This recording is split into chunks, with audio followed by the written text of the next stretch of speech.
était sensible et on réfléchissait depuis pas mal d'années sur comment limiter le gaspillage alimentaire à la cantine, comment aussi éduquer les élèves à l'alimentation, toute la réflexion aussi sur l'approvisionnement local des produits. Voilà. Donc on conduisait cette réflexion-là.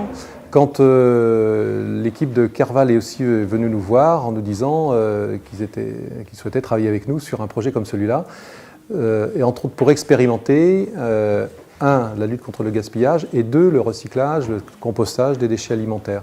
Donc voilà comment on est rentré dans cette démarche-là. On est en lien avec une société de restauration. Donc il y a un gérant, moi je suis cuisinier. Je m'occupe plus de la préparation des plats chauds du midi.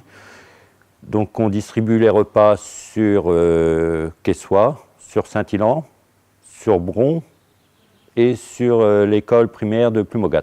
Donc ce qui fait à peu près 1000-1200 repas sur le midi. On a proposé aux élèves un autoservice, c'est-à-dire qu'au lieu que le self leur prépare des assiettes, ils prennent les assiettes et ils les remplissent eux-mêmes de ce qu'ils envisagent manger dans le self.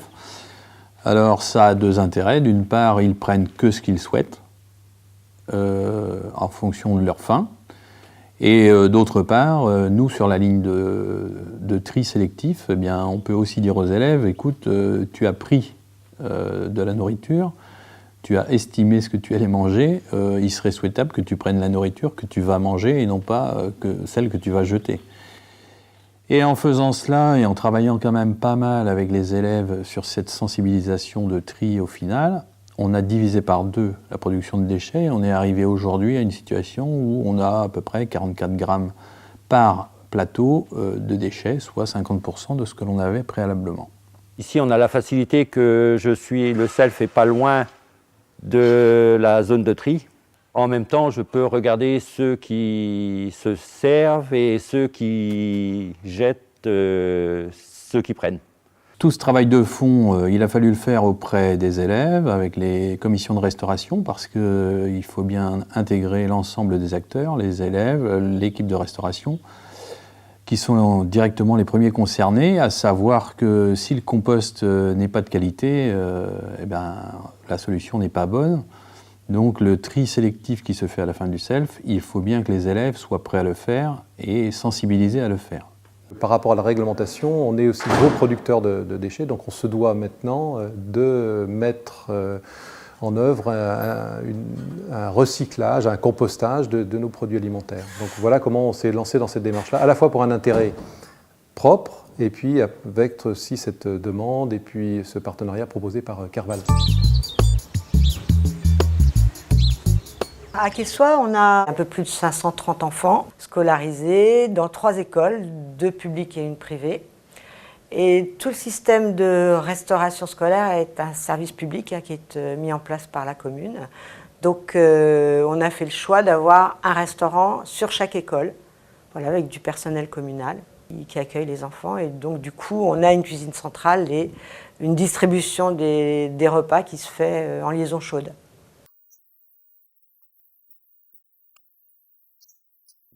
Le premier portage se fait à l'Argentais, 140 enfants. Après, c'est la restauration de l'hôpital, donc 90 enfants. Et j'ai fini le transport à Les Madières. Il y a 200 enfants à peu près.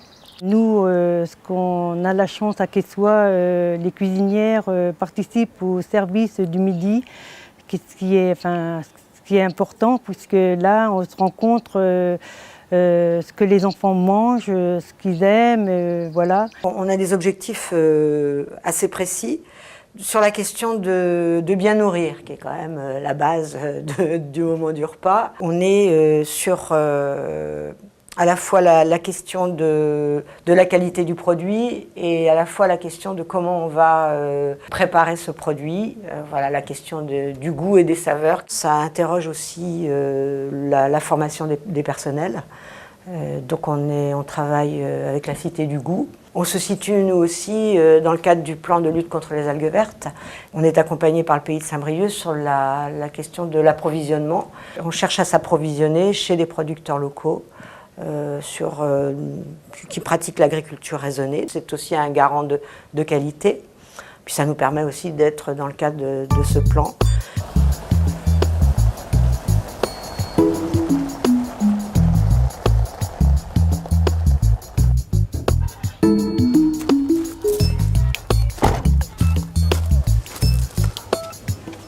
Pascal, Isabelle. Salut.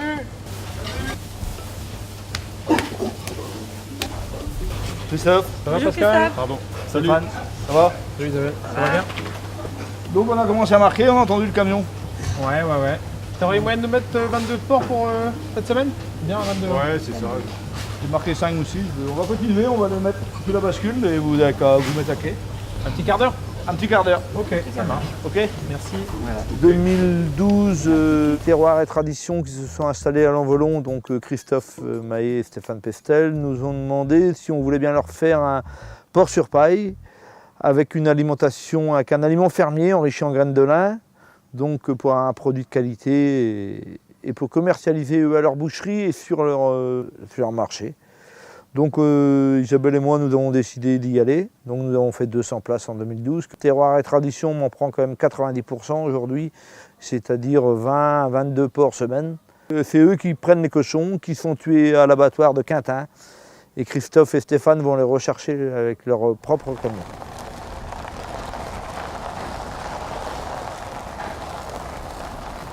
Chaque élevage a un numéro. Et donc l'élevage de l'ERL Bellevue a le 227 N8 en fait, qu'on retrouve sur toutes les carcasses. Ça c'est le niveau de l'aiblon d'Aquitaine, c'est élevé sous la mer ça. Donc ça existe encore des bons produits qui sont faits dans le coin. Hein. Donc cette bête-là, on va la retrouver au collège de Plérin la semaine prochaine, lundi de la semaine prochaine, la semaine d'après, le 21. Donc là c'est pareil, on est sur la race blonde d'Aquitaine. Nous avons fait le choix d'acheter nos bêtes directement en ferme, tout complètement, le bœuf, le veau, le porc, l'agneau, même les volailles. On se sert exclusivement en fait, dans le département et tout est abattu à l'abattoir de Quintin.